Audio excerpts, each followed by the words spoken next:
Hi everyone, welcome back to my channel. ಎಲ್ಲರೂ ಹೇಗಿದ್ದೀರಾ? ಎಲ್ಲರೂ ಚೆನ್ನಾಗಿದ್ದೀರಾ ಅಂತ ಭಾವಿಸ್ತಿದ್ದೇನೆ. ಇವತ್ತು ನಾನು ಅರ್ಲಿ ಮಾರ್ನಿಂಗ್ 4 ಗಂಟೆಯಿಂದ ವ್ಲಾಗ್ ಸ್ಟಾರ್ಟ್ ಮಾಡ್ತಾ ಇದ್ದೀನಿ. ಯಾಕಂದರೆ ಇವತ್ತು ನಾವು ನಮ್ಮ ಮನೆ ದೇವರ ದರ್ಶನಕ್ಕೆ ಹೋಗ್ತಾ ಇದ್ದೀವಿ. ಹಾಗೆಯೇ ದಾರಿಯಲ್ಲಿ ಹೋಗಬೇಕಾದ್ರೆ ತಿನ್ನೋಕೆ ಅಂತ ಒಂದು ಕಡೆ ಇಡ್ಲಿ ಮತ್ತು ಸ್ವೀಟ್ ಕಾರ್ನ್ನ ಬೇಯಿಸೋದಕ್ಕೆ ಇಟ್ಟಿದ್ದೀನಿ. ಆ್ಯಂಡ್ ಚಟ್ನಿ ಕೂಡ ರೆಡಿ ಮಾಡಿದ್ದೀನಿ. ಇನ್ನು ನಾನು ಯಾವಾಗಲೂ ದೇವಸ್ಥಾನಕ್ಕೆ ಅಥವಾ ದೇವರ ದರ್ಶನಕ್ಕೆ ಹೋಗುವಾಗ ಮೊದಲು ಮನೆಯೆಲ್ಲ ಕ್ಲೀನ್ ಮಾಡಿ ದೇವರಿಗೆ ದೀಪ ಹಚ್ಚಿ ಪೂಜೆ ಮಾಡಿ ಹೋಗ್ತೀನಿ. ನಾವು ಯಾಕೆ ಹಿಂಗೆ ಮಾಡಬೇಕು ಅಂದರೆ ದೇವಸ್ಥಾನಕ್ಕೆ ಹೋಗುವಾಗ ನಮ್ಮ ಮನಸ್ಸು ಮತ್ತು ದೇಹ ಶುದ್ಧವಾಗಿರಬೇಕು. ಮನೆಯಲ್ಲಿ ಪೂಜೆ ಮಾಡುವುದರಿಂದ ಮನಃಶಾಂತಿ ಸಿಗುತ್ತೆ. ಇನ್ನು ನಮ್ಮ ಸನಾತನ ಸಂಪ್ರದಾಯದಲ್ಲಿ ಮನೆ ದೇವರು ಅಥವಾ ಕುಲದೈವಕ್ಕೆ ಅತ್ಯಂತ ವಿಶಿಷ್ಟವಾದ ಸ್ಥಾನವಿದೆ. ಅಮ್ಮ ಯಾವಾಗಲೂ ಹೇಳ್ತಾರೆ, ಅಟ್ಲೀಸ್ಟ್ ವರ್ಷದಲ್ಲಿ ಒಂದು ಸಾರಿ ಆದರೂ ನಮ್ಮ ಮನೆ ದೇವರ ದರ್ಶನ ಮಾಡಬೇಕು ಅಂತ. ಇದರಿಂದ ನಮ್ಮ ಮೇಲೆ, ನಮ್ಮ ಮಕ್ಕಳ ಮೇಲೆ ಹಾಗೂ ಕುಟುಂಬದ ಮೇಲೆ ದೇವರ ಕೃಪೆ ಸದಾ ಇರುತ್ತದೆ. ಹಾಗೆಯೇ ನಾವು ಏನೇ ಹೊಸ ಕೆಲಸ ಸ್ಟಾರ್ಟ್ ಮಾಡಿದರೂ ಮೊದಲು ನಮ್ಮ ಮನೆ ದೇವರನ್ನು ನೆನಪಿಸ್ಕೊಂಡು ಪೂಜೆ ಮಾಡಬೇಕು. ನೀವು ನಿಮ್ಮ ಮನೆ ದೇವರ ದರ್ಶನಕ್ಕೆ ಎಷ್ಟು ಸಲ ಹೋಗ್ತೀರಾ? ಹಾಗೆ ನಿಮ್ಮ ಮನೆ ದೇವರ ಹೆಸರನ್ನು ಕಮೆಂಟ್ ಮಾಡಿ. ಇನ್ನು ಪೂಜೆ ಎಲ್ಲ ಮುಗಿದ ಮೇಲೆ ತಿಂಡಿ ಹಾಗೂ ಎಸೆನ್ಷಿಯಲ್ ಐಟಮ್ಸ್ನ ಪ್ಯಾಕ್ ಮಾಡ್ತಿದ್ದೀನಿ. ಯಾಕಂದರೆ ಹೊರಗಡೆ ತಿಂಡಿ ಅಷ್ಟು ಒಳ್ಳೆಯದಲ್ಲ, ಅದರಲ್ಲೂ ಬೆಳಿಗ್ಗೆ ಅಂದರೆ ಇನ್ನೂ ಒಳ್ಳೆಯದಲ್ಲ. ಅದಕ್ಕೆ ಫ್ರೂಟ್ಸ್ ಆ್ಯಂಡ್ ಸ್ನ್ಯಾಕ್ಸ್ನ ಎತ್ತಿಡ್ತಿದ್ದೀನಿ. ಇನ್ನು ಮಕ್ಕಳ ಜೊತೆ ಹೋಗಬೇಕಾದ್ರೆ ಮಾತ್ರ ಇನ್ನೂ ಎಕ್ಸ್ಟ್ರಾ ಕೇರಿಂಗ್ ಆಗಿರಬೇಕು. ಯಾಕಂದರೆ ಅವರು ಯಾವಾಗ ಸ್ನ್ಯಾಕ್ಸ್ ಕೇಳ್ತಾರೆ ಅಥವಾ ಯಾವಾಗ ಅವರು ಅಳ್ತಾರೆ ಅಂತ ಇನ್ನೂ ಗೊತ್ತಾಗಲ್ಲ. ಸೊ ಹಾಗಾಗಿ ನಾವೆಲ್ಲನೂ ಇಟ್ಕೊಂಡಿದ್ರೆ ಮಕ್ಕಳು ಕೇಳಿದಾಗ ಕೊಡೋದಕ್ಕೆ ಅನುಕೂಲ ಆಗಿರುತ್ತೆ ಅಂತ ಹೇಳ್ಬಿಟ್ಟು ನೀರು ಮತ್ತು ಸ್ವೀಟ್ ಕಾರ್ನು, ಹಾಗೆ ಇಡ್ಲಿ ಆ್ಯಂಡ್ ಸ್ವಲ್ಪ ಕಡಲೆಪುರಿ, ಬಿಸ್ಕೆಟ್ಸು ಮತ್ತು ಆರೆಂಜು, ಬನಾನಾ, ಹೀಗೆ ಫ್ರೂಟ್ಸು ಮತ್ತು ಸ್ನ್ಯಾಕ್ಸ್ನೆಲ್ಲನೂ ಎತ್ತಿಟ್ಕೊತಾ ಇದ್ದೀನಿ. ಜೊತೆಗೆ ಛತ್ರಿ ಕೂಡ ಎತ್ತಿಟ್ಕೊತಿದ್ದೀನಿ. ಯಾಕಂದರೆ ಇವಾಗ ತುಂಬ ಬಿಸಿಲಲ್ವ, ಸೊ ಹಾಗಾಗಿ ಛತ್ರಿ ಕೂಡ ಇಟ್ಕೋತಾ ಇದ್ದೀನಿ. ಹಾಗೆಯೇ ಒಂದು ಮಿನಿ ಟವಲ್ ಮತ್ತು ಒಂದು ಶಾಲ್ ಕೂಡ ಇಟ್ಕೋತಾ ಇದ್ದೀನಿ. ಇನ್ನು ನಾನು ಬ್ಯಾಕ್ ಪ್ಯಾಕ್ ಮಾಡೋ ಅಷ್ಟರಲ್ಲಿ ಸರ್ ಲಕ್ಕಿಗೆ ಸ್ನಾನ ಮಾಡಿಸಿ ಲಕ್ಕಿನೂ ಮತ್ತು ಸರ್ ಇಬ್ಬರೂ ರೆಡಿ ಆದರು.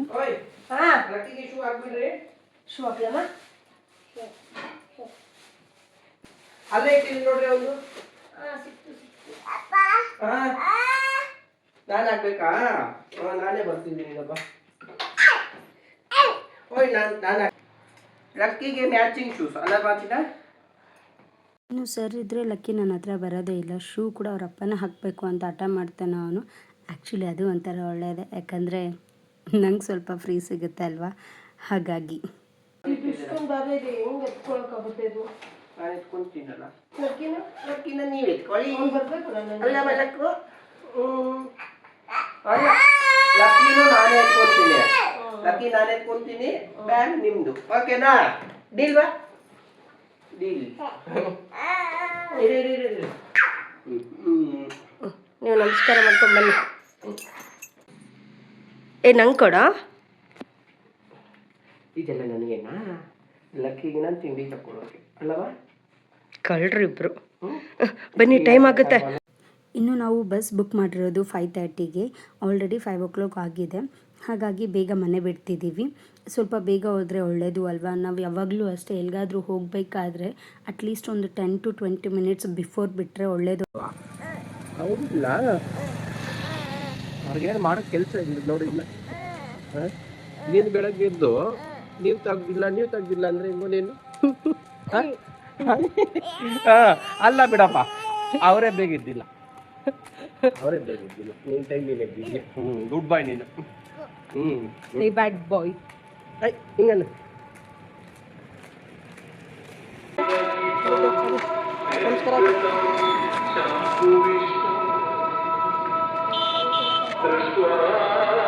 ನಾವು ಹೇಗೋ ಆಟಾಡಿಕೊಂಡು ಮಾತಾಡಿಕೊಂಡು ಬಸ್ ಸ್ಟಾಪ್ಗೆ ಬಂದುಬಿಟ್ವಿ.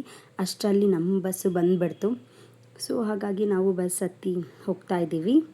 ಇನ್ನು ನಾವು ಬಸ್ ಹತ್ತಿದ್ದ ಒಂದು 5 to 10 minutesಲ್ಲಿ ಲಕ್ಕಿನೂ ಮತ್ತು ಸರ್ ಇಬ್ಬರು ಮಲ್ಗೋದಕ್ಕೆ ಸ್ಟಾರ್ಟ್ ಮಾಡಿಬಿಟ್ರು. ಯಾಕಂದರೆ ಪಾಪ ಅವರು ಬೇಗ ಬೆಳಿಗ್ಗೆ ಎದ್ದಿದ್ರಲ್ವ, ಸೊ ಹಾಗಾಗಿ ಅವರು ಮಲ್ಕೊಂಬಿಟ್ರು. ಆಮೇಲೆ ಒಂದು 7:30 ಆ ಥರ ಬಸ್ ಅವರು ಕಾಫಿಗೆ ಅಂತ ನಿಲ್ಲಿಸಿದ್ರು. ಬಟ್ ನಾನು ಯಾವಾಗಲೂ ಸ್ವಲ್ಪ ಲೇಟ್, ನಾವು ಕಾಫಿನ ಆರ್ಡ್ರ್ ಮಾಡೋಷ್ಟರಲ್ಲೇ ಲೇಟ್ ಆಗೋಯಿತು. ಆ್ಯಂಡ್ ಬಸ್ ಕೂಡ ಮೂವ್ ಆಗ್ತಿತ್ತು, ಎಲ್ಲರೂ ಹೋಗಿ ಕುತ್ಕೊಂಡ್ಬಿಟ್ಟಿದ್ರು ಕೂಡ.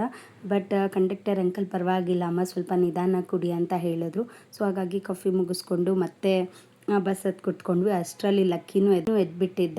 ಇನ್ನು ಅಪ್ಪ ಮಗ ಇಬ್ಬರು ಮತ್ತೆ ಇನ್ನೊಂದು ಸಲ ನಿದ್ದೆ ಮಾಡೋದಕ್ಕೆ ಸ್ಟಾರ್ಟ್ ಮಾಡಿದ್ರು. ನನಗಂತೂ ಈ ಥರ ಏನಾದರೂ ಹೊರಗಡೆ ಹೋದರೆ ನಿದ್ದೆ ಬರಲ್ಲ. ಸೊ ನಾನು ನೇಚರ್ನ ನೋಡಿಕೊಂಡು ಎಂಜಾಯ್ ಮಾಡ್ತಾ ಕೂತ್ಕೊಂಡಿದ್ದೆ. ಇನ್ನು ಮತ್ತೆ 9 ಆ ಥರ ಟಿಫನ್ಗೆ ಅಂತ ನಿಲ್ಲಿಸಿದ್ರು. ನಾನು ಹೇಗಿದ್ರು ಮನೆಯಿಂದನೇ ಮಾಡ್ಕೊಂಡ್ಬಂದಿದ್ದೆ, ಹಾಗಾಗಿ ನಾನು ತಿಂತಾಯಿದ್ದೆ. ಇಲ್ಲಿ ಲಕ್ಕಿಗೆ ನೋಡಿದ್ರೆ ಆರಾಮಾಗಿ ಇನ್ನೊಂದು ಸೀಟಲ್ಲಿ ಫ್ರೀ ಇತ್ತು, ಹಾಗಾಗಿ ಅವನು ಅಲ್ಲಿ ಹೋಗಿ ಸರ್ಕಸ್ ಮಾಡ್ತಾ ಇದ್ದ. ಅವ್ರ ಡ್ಯಾಡಿ ಕನ್ವಿನ್ಸ್ ಮಾಡ್ತಾಯಿದ್ರು, ತಿಂಡಿ ತಿನ್ನೋಣ ಅಂತ ಕನ್ವಿನ್ಸ್ ಮಾಡ್ತಾಯಿದ್ರು. ಆದರೆ ಲಕ್ಕಿ ನೋಡಿ, ಈ ಮಕ್ಕಳೇ ಆ ಥರ ಅಲ್ವಾ, ನಾವು ಮನೆಯಿಂದ ಹೆಲ್ದಿಯಾಗಿ ಅಷ್ಟು ಬೇಗ ಎದ್ದು ಅವ್ರಿಗೋಸ್ಕರ ಪ್ರಿಪೇರ್ ಮಾಡಿದರೆ ಅವ್ರಿಗೆ ಮಾತ್ರ ಹೊರಗಡೆ ಫುಡ್ಡೇ ಬೇಕು ಅಂತ. ಆಮೇಲೆ ಇನ್ನೇನು ಮಾಡೋಕ್ಕೂ ಆಗದಿರ ಮತ್ತೆ ಸರ್ ಹೋಗಿ ಹೊರಗಡೆಯಿಂದ ಒಂದು ದೋಸೆ ತಂದರು. ಅದನ್ನು ಕೂಡ ಅವನು ಸರಿಯಾಗಿ ತಿನ್ನಲಿಲ್ಲ, ಜಸ್ಟ್ ಆಸೆಗಷ್ಟೇ ಅವ್ರು ಕೇಳೋದು. ಹಾಗೆಯೇ ಇನ್ನು ನಾನು ಸ್ವಲ್ಪ ಹೊತ್ತು ಹಾಗೆ ಮಲ್ಕೊಂಡೆ. ಇನ್ನು ನಾವು ಎದ್ದೇಳೋಷ್ಟರಲ್ಲಿ ನಮ್ಮ ಡೆಸ್ಟಿನೇಷನ್ ಬಂದೇ ಬಿಡ್ತು. ಓಹ್ ಸಾರಿ, ನಾವು ಎಲ್ಲಿಗೆ ಹೋಗ್ತಿದ್ದೀವಿ ಅಂತಲೇ ಹೇಳಲಿಲ್ಲ ಅಲ್ವಾ. ಸೊ ನಮ್ಮ ಮನೆ ದೇವ್ರು ಬಂದು ಕದ್ರಿ ಲಕ್ಷ್ಮೀ ನರಸಿಂಹಸ್ವಾಮಿ. ಈ ದೇವಸ್ಥಾನ ಇರೋದು ಆಂಧ್ರ ಪ್ರದೇಶಲ್ಲಿ. ಸೊ ನಾವು ವರ್ಷದಲ್ಲಿ ಒಂದ್ಸಲ ಆದ್ರೂ ನಮ್ಮ ಮನೆ ದೇವರ ದರ್ಶನಕ್ಕೆ ಅಂತ ಬಂದೇ ಬರ್ತೀವಿ. ನಾನು ನಿಮಗೆ ಮೊದಲೇ ಹೇಳ್ದ ಹಾಗೆ ನಮ್ಮ ಮನೆ ದೇವರ ಕೃಪೆ ಇಲ್ಲದೆ ಏನೂ ಆಗೋದಿಲ್ಲ. ನಾವಿನ್ನು ಬಸ್ಸೆಲ್ಲ ಇಳಿದು ಬಂದಮೇಲೆ ನಾವು ಆಟೋ ಮಾಡಿಕೊಂಡು ಹೋಗ್ತಿದ್ದೀವಿ, ಯಾಕಂದರೆ ಅಲ್ಲಿ ಬಸ್ ಸ್ಟಾಪಿಂದ ಅದು ವಾಕೆಬಲ್ ಡಿಸ್ಟೆನ್ಸ್ ಅಲ್ಲ, ಒಂದು 3 to 4 ಕಿಲೋಮೀಟರ್ಸ್ ಇದೆ ಕದ್ರಿ ಲಕ್ಷ್ಮೀ ನರಸಿಂಹಸ್ವಾಮಿ ದೇವಸ್ಥಾನ. ಸೊ ಹಾಗಾಗಿ ನಾವು ಒಂದು ಆಟೋ ಹತ್ಕೊಂಡು ಹೋಗ್ತಾ ಇದ್ದೀವಿ. ಇನ್ನು ನಾವು 5 hours ಜರ್ನಿ ಮಾಡಿದ್ದಕ್ಕೂ ಒಂದು ಸಾರ್ಥಕ ಆಯಿತು, ಯಾಕಂದರೆ ನಾವು ಆಲ್ಮೋಸ್ಟ್ ಟೆಂಪಲ್ನ ರೀಚ್ ಆದ್ವಿ. ಇನ್ನು ಇಲ್ಲಿ ಏನು ಅಂತ ಅಂದರೆ ಲಗೇಜ್ ಆಗಲಿ ಅಥವಾ ಮೊಬೈಲ್ ಆಗಲಿ ಒಳಗಡೆ ಅಲೋ ಇಲ್ಲ. ಅಂದರೆ ಟೆಂಪಲ್ ಪ್ರಿಮಿಸಸಲ್ಲಿ ಅಲೋ ಇದೆ, ಬಟ್ ಒಳಗಡೆ ದರ್ಶನಕ್ಕೆ ಆ ಥರ ತಗೊಳ್ಳೋಗಿಲ್ಲ. ಸೊ ನಾವು ಇಲ್ಲಿ ಒಂದು ಟೋಕನ್ ತಗೊಂಡು, ಇನ್ನು ಇಲ್ಲಿ ಟೋಕನ್ ಸಿಸ್ಟಮ್ ಕೂಡ ಇದೆ. ಸೊ ಟಿಕೆಟ್ ತಗೊಂಡು ದರ್ಶನಕ್ಕೆ ಹೋಗಿ ದೇವ್ರ ದರ್ಶನ ಬೇಗ ಮುಗಿಸ್ಕೊಂಡು ಬಂದ್ವಿ. ದೇವ್ರ ದರ್ಶನ ಮುಗಿಸ್ಕೊಂಡು ಬಂದಾದಮೇಲೆ ಇಲ್ಲಿ ನಿತ್ಯ ಅನ್ನದಾನ ಮಾಡ್ತಾರೆ. ಪ್ರತಿ ದಿನವೂ ಬಂದ ಭಕ್ತಾದಿಗಳಿಗೆ ಎಲ್ಲರಿಗೂ 24/7 ಮತ್ತು ಬೆಳಿಗ್ಗೆ ಮಧ್ಯಾಹ್ನ ಹಾಗೂ ರಾತ್ರಿ ಕೂಡ ಇಲ್ಲಿ ಬಂದವ್ರಿಗೆಲ್ಲರಿಗೂ ಹೊಟ್ಟೆ ತುಂಬ ಊಟ ಹಾಕ್ತಾರೆ. ಇನ್ನು ನನಗೆ ಪರ್ಸ್ನಲಿ ದೇವ್ರ ಪ್ರಸಾದ ಅಂದರೆ ತುಂಬಾ ಇಷ್ಟ. ಸೊ ನಾನು ದೇವ್ರ ಪ್ರಸಾದ ತಿನ್ನೋದಕ್ಕೆ ಯಾವತ್ತೂ ನಾಚಿಕೆ ಪಡೋದಿಲ್ಲ. ಸೊ ಹೊಟ್ಟೆ ತುಂಬ ಹಾಕ್ಸ್ಕೊಂಡು ತಿಂತೀನಿ. ಇನ್ನು ನಾವು ಕ್ಯೂವಲ್ಲಿ ನಿಂತಿದ್ವಿ. ಇವತ್ತು ಶನಿವಾರ ಆಗಿರೋದ್ರಿಂದ ತುಂಬ ಕ್ಯೂ ಇತ್ತು. ಎಷ್ಟು ಕ್ಯೂ ಇತ್ತು ಅಂತ ಅಂದರೆ ದೇವರೇ, ಏನಂದರೆ ನಾವು ಸ್ಪೆಷಲ್ ಟಿಕೆಟ್ ತಗೊಂಡು ದರ್ಶನ ಮಾಡಿದ್ದು ತುಂಬ ಒಳ್ಳೆಯದಾಯಿತು ಅಂತ ಅನಿಸುತ್ತೆ. ನೀವು ಇಲ್ಲಿ ನೋಡ್ಬೋದು, ಇನ್ನೊಂದು ಕ್ಯೂ ತೋರಿಸ್ತೀನಿ, ಅದು ಫುಲ್ ಫ್ರೀ ದರ್ಶನ. ಪಾಪ ಇನ್ನು ಅವರ ದರ್ಶನ ಮಾಡೋಷ್ಟರಲ್ಲಿ ಎಷ್ಟಾಗುತ್ತೋ ಏನೋ ಗೊತ್ತಿಲ್ಲ. ಇನ್ನು ನಾವು ಕ್ಯೂವಲ್ಲಿ ನಿಂತಿದ್ರೆ ಲಕ್ಕಿ ನೋಡಿ ಎಷ್ಟು ಚೆನ್ನಾಗಿ ಕ್ಯೂವಲ್ಲಿ ಆಟ ಆಡ್ತಿದ್ದಾನೆ ಅಂತ. ನಮ್ಮ ಅದೃಷ್ಟ ಏನಂದರೆ ಲಕ್ಕಿ ದರ್ಶನ ಮಾಡಬೇಕಾದ್ರೂ ಅಷ್ಟೇ, ಹಾಗೆ ಊಟದ ಕ್ಯೂವಲ್ಲಿ ನಿಂತ್ಕೋಬೇಕಾದ್ರೂ ಅಷ್ಟೇ ಅವನು ಸ್ವಲ್ಪನೂ ಅಳಲಿಲ್ಲ, ಹಾಗೆ ನಮಗೆ ಸ್ವಲ್ಪನೂ ಟಾರ್ಚರ್ ಮಾಡಲಿಲ್ಲ. ಆ ದೇವರೇ ಒಳ್ಳೇದು ಮಾಡ್ದೇನೋ ಅಂತ ಅನಿಸುತ್ತೆ. ಹಾಗೆ ನಾವು ಹೋಗಿ ಊಟ ಹಾಕಿಸ್ಕೊಂಡು ಬಂದ್ವಿ. ಸೊ ಇನ್ನು ದೇವ್ರ ಪ್ರಸಾದನೂ ತಿಂತಿದ್ದೀವಿ. ಇನ್ನು ಇಲ್ಲಿ ವಿಶೇಷತೆ ಏನು ಅಂದರೆ ಕದ್ರಿ ಲಕ್ಷ್ಮೀ ನರಸಿಂಹಸ್ವಾಮಿ ದೇವಾಲಯ ಅತ್ಯಂತ ಪುರಾತನ ಮತ್ತು ಶಕ್ತಿಶಾಲಿ ಕ್ಷೇತ್ರ. ಇಲ್ಲಿನ ನರಸಿಂಹಸ್ವಾಮಿಯು ಸ್ವಯಂಭೂ ಆಗಿದ್ದು ಕದ್ರಿ ಮರದ ಬೇರುಗಳಿಂದ ಹೊರಹೊಮ್ಮಿದ್ದಾನೆ ಎಂದು ನಂಬಲಾಗಿದೆ. ಇನ್ನು ಇಲ್ಲಿನ ವಿಶೇಷತೆ ಅಂದರೆ ಪ್ರತಿನಿತ್ಯದ ಅಭಿಷೇಕದ ನಂತರ ಸ್ವಾಮಿಯ ವಿಗ್ರಹದಿಂದ ಸತತವಾಗಿ ಬೆವರು ಹೊರಬರುತ್ತದೆ. ಅರ್ಚಕರು ಪದೇ ಪದೇ ಒರೆಸಿದರೂ ಬೆವರು ಸುರಿಯುತ್ತದೆ ಎಂದು ಹೇಳಲಾಗುತ್ತದೆ. ಇನ್ನು ಈ ಹೆಸರಿನ ಹಿನ್ನೆಲೆ ಏನು ಅಂತ ಅಂದರೆ ಅಂದರೆ ವಿಷ್ಣುವಿನ ಪಾದ ಮತ್ತು ಆದ್ರಿ ಎಂದರೆ ಬೆಟ್ಟದ ಮೇಲೆ ವಿಷ್ಣುವಿನ ಪಾದದ ಗುರುತು ಇರುವುದರಿಂದ ಈ ಸ್ಥಳಕ್ಕೆ ಕದ್ರಿ ಅಥವಾ ಕದಿರಿ ಎಂಬ ಹೆಸರು ಬಂದಿತು ಎಂದು ಹೇಳಲಾಗುತ್ತದೆ. ಇಲ್ಲಿ ಇನ್ನೊಂದು ವಿಶೇಷತೆ ಏನಂತ ಅಂದರೆ ಕದ್ರಿ ಸಮೀಪದಲ್ಲೇ ವಿಶ್ವದ ಅತಿದೊಡ್ಡ ಆಲದ ಮರಗಳಲ್ಲಿ ಒಂದಾದ ತಿಮ್ಮಮ್ಮ ಮರಿಮಾನು ಕೂಡ ಇಲ್ಲೇ ಇದೆ. ಇದು ಇಲ್ಲಿಂದ 25ರಿಂದ 28 ಕಿಲೋಮೀಟರ್ ದೂರದಲ್ಲಿದೆ. ಮತ್ತು ಈ ತಿಮ್ಮಮ್ಮ ಮರಿಮಾನು ಅನ್ನೋ ಪ್ಲೇಸ್ ಗಿನ್ನಿಸ್ ದಾಖಲೆ ಕೂಡ ಮಾಡಿದೆ. ಇನ್ನು ಬಾಳೆಹಣ್ಣು ಇದ್ದರೆ ಲಕ್ಕಿ ಅಜ್ಜಿಗೆ ಕೊಡಬೇಕು ಅಂತ ಅಂದ, ಹೋಗಿ ಕೊಟ್ಬಿಟ್ಟು ಬಾರೋ ಅಂತ ಅಂದರೆ ಅವ್ನು ಮಾತ್ರ ಹೋಗಲ್ವಂತೆ. ಸೊ ಹಾಗಾಗಿ ಸರೇ ಹೋಗಿ ಅಜ್ಜಿಗೆ ಬಾಳೆಹಣ್ಣು ಕೊಟ್ಬಿಟ್ಟು ಬಂದರು. ಇನ್ನು ಹಾಗೇ ಅವನು ಸ್ವಲ್ಪ ಹೊತ್ತು ಅಜ್ಜಿ ಜೊತೆ ಆಟ ಆಡಿಕೊಂಡು ಕನ್ವರ್ಸೇಷನ್ ಮಾಡ್ಕೊಂಡಿದ್ದ ದೂರದಿಂದಾನೇ. ಇನ್ನು ನಮಗೆ ಇನ್ನೂ ಹೋಗೋದಕ್ಕೆ ಇನ್ನೂ 1 hour ಅಷ್ಟೇ ಉಳಿದಿರೋದ್ರಿಂದ ಸೊ ನಾನು ನಾಗರಕಲ್ಲು ಹತ್ರ ಹೋಗಿ ಸ್ವಲ್ಪ ಪೂಜೆ ಮಾಡಿಕೊಂಡು ಹಾಗೆ ಪ್ರದಕ್ಷಿಣೆ ಹಾಕ್ಕೊಂಡು ಬರೋಣ ಅಂತ ಹೋದೆ. ಇವರಿಬ್ಬರಿಗೂ ಬನ್ನಿ ಅಂತ ಅಂದರೆ ಇಲ್ಲ ನೀವೇ ಹೋಗ್ಬಿಟ್ಟು ಬನ್ನಿ ಅಂತ ಅಂದರು. ಸೊ ಹಾಗಾಗಿ ನಾನೇ ಹೋಗಿ ನಾಗರಕಲ್ಲಿಗೆ ಪ್ರದಕ್ಷಿಣೆ ಹಾಕ್ಕೊಂಡು ಬಂದೆ. ಇನ್ನು ದೇವ್ರ ದರ್ಶನ ಎಲ್ಲ ಮುಗೀತು, ಇನ್ನು ಹೋಗೋ ಸಮಯನೂ ಆಯಿತು. ಆದರೆ ದೇವಸ್ಥಾನದಲ್ಲಿದ್ದರೆ ಏನೋ ಒಂಥರ ಪ್ರಶಾಂತತೆ, ಮನಸ್ಸಿಗೆ ನೆಮ್ಮದಿ ಸಿಗ್ದಂಗೆ ಆಗುತ್ತೆ. ಬಟ್ ಆದರೂ ಏನು ಮಾಡೋಕ್ಕಾಗಲ್ಲ, ಟೈಮ್ ಆಗಿರೋದ್ರಿಂದ ಹೋಗಲೇಬೇಕಾಯಿತು. ಯಾಕಂದರೆ ಇನ್ನೂ ಹೊರಗಡೆ ತುಂಬ ಪರ್ಚೇಸ್ ಮಾಡೋದಿತ್ತು. ಹಾಗಾಗಿ ಹೊರಗಡೆ ಬಂದಮೇಲೆ ನನಗೆ ಫಸ್ಟ್ ಕಂಡಿದ್ದು ಈ ಸೋಡಾನೇ. ತುಂಬ ದಿನ ಆಗಿತ್ತು ಇದನ್ನು ಕುಡಿದು, ಹಾಗಾಗಿ ಇದನ್ನು ಟ್ರೈ ಮಾಡೋಣ ಅಂತ ಬಿಟ್ಟು ಇದನ್ನು ತೊಗೊತಾ ಇದ್ದೀವಿ. ಸೋಡಾ ಮಾತ್ರ ತಾತ ತುಂಬ ಚೆನ್ನಾಗಿ ಮಾಡಿಕೊಟ್ಟಿದ್ರು. ಇನ್ನು ಇದಾದಮೇಲೆ ಲಕ್ಕಿ ಅಲ್ಲಿ ಕಲ್ಸಕ್ಕರೆ ನೋಡಿಬಿಟ್ಟು ಕಲ್ಸಕ್ಕರೆ ಬೇಕು ಅಂತ ಅಂದ, ಹಾಗಾಗಿ ಕಲ್ಸಕ್ಕರೆ ತೊಗೊಂಡು ಬಂದ್ವಿ. ಇನ್ನು ಕದ್ರಿಯಲ್ಲಿ ತುಂಬ ಫೇಮಸ್ ಅಂದರೆ ಕುಂಕುಮ ಮತ್ತು ಬಳೆ ಇವೆರಡೂ ತುಂಬ ಚೆನ್ನಾಗಿರುತ್ತೆ. ಸೊ ಹಾಗಾಗಿ ಕುಂಕುಮ ತೊಗೊಂಡೆ. ಮತ್ತು ನೀವು ನೋಡ್ಬೋದು ಇಲ್ಲಿ ಎಷ್ಟು ಕಲರ್ಫುಲ್ ಬ್ಯಾಂಗಲ್ಸ್ ಇದೆ ಅಂತ ಹೇಳ್ಬಿಟ್ಟು. ಇನ್ನು ನಮ್ಮ ಹೆಣ್ಮಕ್ಳಿಗೆ ಕೇಳಬೇಕಾ, ಬ್ಯಾಂಗಲ್ಸ್ ಅಂದ್ರೇನು ಅದೊಂಥರ ಎಮೋಷನ್. ಸೊ ನಾನು ಇಲ್ಲೊಂದು ಟ್ವಿಸ್ಟ್ ಏನು ಅಂತಂದರೆ, ನಂಗೆ ಗೊತ್ತಿಲ್ಲದೇನೆ ನಾನು ಇಂಡಿಯನ್ ಫ್ಲ್ಯಾಗ್ ಕಲರ್ಸ್ನ ತೊಗೊಂಡ್ಬಿಟ್ಟೆ, ಕೇಸರಿ ಬಿಳಿ ಹಸಿರು. ಬಟ್ ಅದನ್ನು ಮನೆಗೆ ಬಂದಮೇಲೆ ನೋಡಿದ್ಮೇಲೆ ಗೊತ್ತಾಗಿದ್ದು ನಾನು ಟ್ರೈ ಕಲರ್ಸ್ ತೊಗೊಂಡಿದ್ದೀನಿ ಅಂತ.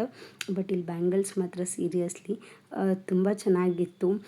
ಆಮೇಲೆ ಅಮ್ಮಗೂ ಮತ್ತು ನಮ್ಮ ಶೈಲ ಕೂಡ ಒಂದೆರಡು ಜೊತೆ ತೊಗೊಂಡು ಬಂದ್ವಿ. ಇನ್ನು ಇಲ್ಲಿ ನಾವು ಹೋಗೋದಕ್ಕಿಂತ 1 ವೀಕ್ ಬಿಫೋರೇ ತೇರಿತ್ತು. ಬಟ್ ಆ ಟೈಮಲ್ಲಿ ಹೋಗೋಕ್ಕಾಗಲಿಲ್ಲ, ಯಾಕಂದರೆ ತುಂಬ ರಶ್ ಇರುತ್ತೆ. ಸೊ ಇಟ್ಸ್ ಹೈಲಿ ಇಂಪಾಸಿಬಲ್ ಅಂತಲೇ ಹೇಳ್ಬೋದು. ಆ ಜನಗಳಲ್ಲಿ ನಾವು ಹೋದರೆ ಡೆಫಿನೆಟಾಗಿ ತುಳಿದು ಬಿಡ್ತಾರೆ, ಇನ್ನು ನಾವಿರೋದಂತೂ ಇಷ್ಟಿಷ್ಟು ಉದ್ದ. ಸೊ ಇಟ್ಸ್ ಹೈಲಿ ಇಂಪಾಸಿಬಲ್ ಅಂತಲೇ ಹೇಳ್ಬೋದು. ಹಾಗಾಗಿ ಅಲ್ಲಿ ತೇರನ್ನ ನಿಲ್ಲಿಸಿದ್ರು. ಸೊ ಅದಕ್ಕೆ ಹೋಗಿ ಕಾಯಿ ಹೊಡ್ಕೊಂಡು ಪೂಜೆ ಮಾಡ್ಕೊಂಡು ಬಂದ್ವಿ. ಇನ್ನು ಇಲ್ಲೆಲ್ಲರೂ ಅದು ರಥದ ಕೆಳಗಡೆ ಆ ಕಡೆಯಿಂದ ಈ ಕಡೆಗೆ, ಈ ಕಡೆಯಿಂದ ಆ ಕಡೆಗೆ ಹೋಗಿ ದೂಡ್ತಾಯಿದ್ರು. ಬಟ್ ಸೀರಿಯಸ್ಲಿ ನಂಗೆ ಅದೇನು ಅಂತ ಗೊತ್ತಿಲ್ಲ. ಬಟ್ ದೊಡ್ಡವರೆಲ್ಲರೂ ಅದನ್ನು ಮಾಡ್ತಿದ್ರು, ಹಾಗಾಗಿ ಒಳ್ಳೆಯದಾಗುತ್ತೆ ಅಂತ ಹೇಳ್ಬಿಟ್ಟು ನಾವು ಕೂಡ ಅದರಲ್ಲಿ ಅದರ ರಥದ ಕೆಳಗೆ 2 ರೌಂಡ್ ಹೋಗ್ಬಿಟ್ಟು ಬಂದ್ವಿ. ಹಾಗೆ ಅದರ ರಥಕ್ಕೆಲ್ಲ ಪೂಜೆ ಮುಗಿಸ್ಕೊಂಡು ಕಾಯಿ ಹೊಡೆದು ಮತ್ತು ಇನ್ನು ಮನೆಗೆ ಬಸ್ ಸ್ಟಾಪಿಗೆ ಬರೋದಕ್ಕೆ ಸ್ಟಾರ್ಟ್ ಮಾಡಿದ್ವಿ. ದೇವರ ದರ್ಶನ ಮಾಡಿಕೊಂಡು ಹಾಗೆ ರಥಕ್ಕೆಲ್ಲ ಪೂಜೆ ಮಾಡಿ, ಇನ್ನೊಂದು ಸಲ ನಿನ್ನ ದರ್ಶನದ ಭಾಗ್ಯ ಆದಷ್ಟು ಬೇಗ ಕೊಡಪ್ಪ ಅಂತ ಪ್ರಾರ್ಥನೆ ಮಾಡಿ ಮತ್ತು ಅಲ್ಲಿಂದ ಬಂದ್ವಿ. ಇನ್ನು ನಾವು ಹೋಗೋಷ್ಟರಲ್ಲಿ ನಮ್ಮ ಬಸ್ ಕೂಡ ಅಲ್ಲ ಆಲ್ರೆಡಿ ಬಂದಿತ್ತು.